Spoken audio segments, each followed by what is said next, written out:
ગુજરાતમાં એક એવું અનોખું મંદિર આવેલું છે જ્યાં ભગવાન કાળ ભૈરવની આરાધના સાથે કૂતરાઓની સેવા પણ કરવામાં આવે છે. આ મંદિરની સૌથી મોટી ખાસિયત એ છે કે અહીં શ્વાનોને વિશેષ સન્માન આપવામાં આવે છે.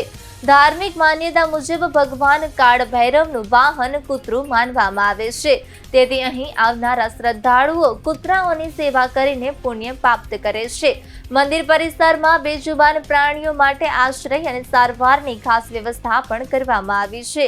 ઈજા પામેલા અને બીમાર કૂતરાઓને અહીં લાવી તેમની સંભાળ રાખવામાં આવે છે તેમજ સારવાર પણ કરવામાં આવે છે. આ અનોખી પહેલ માનવતા અને પશુ પ્રેમનું પ્રેરણાદાયક ઉદાહરણ બનીને સામે આવે છે. આ મંદિર માત્ર આસ્થાનું કેન્દ્ર જ નહીં પરંતુ બેજુબાન પ્રાણીઓ માટે આશા અને સુરક્ષાનું મહત્વપૂર્ણ સ્થાન બની ગયું છે. નમસ્કાર, હું છું સનુરા કમલેશ. આજે આપણે એવી જગ્યાએ આવી ગયા છે બેડી પોકળીએ કાળોના કાળ એમ કહેવાય કે મહાકાળના મંદિરે આવી ગયા છે. અને અહીંયા એક બાપુ શ્વાનની સેવા કરે છે, અબોલ પ્રાણી, અને તેની સેવા કરવામાં આવે છે. અહીંયાનો આશ્રમ છે.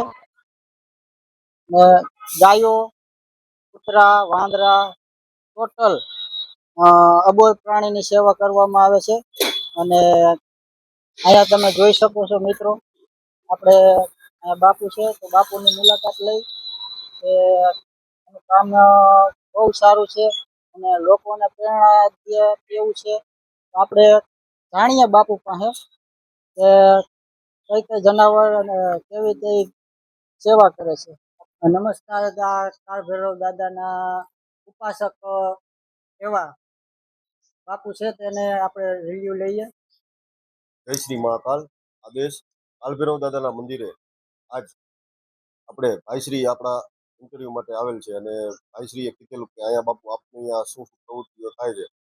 તો ભાઈશ્રીને આપણે જણાવવામાં આવે છે અને સર્વ ભક્તોને પણ જણાવવામાં આવે છે કે મહાકાલ ભૈરવ મંદિર એટલે કે સૌ પ્રથમ અને સિંગલ મંદિર જે ગુજરાત આખાનું એક જ જગ્યા ઉપર જે આ આપણે રાજકોટની અંદર બેડી ચોકડી ઉપર છે, તેમજ આખા ગુજરાતનો કાળ ભૈરવ દાદાનો અખંડ ધૂણો એ પણ આપણે અહીં ઉપસ્થિત છે અને અહીં આપણે અખંડ ધૂણાની બી સ્થાપના થયેલ છે.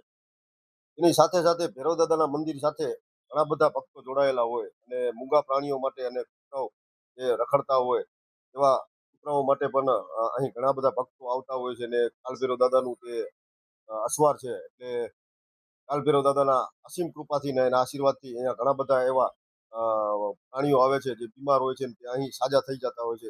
ઘણી બધી માનતાઓ લઈ અને અહીં આવતા હોય છે.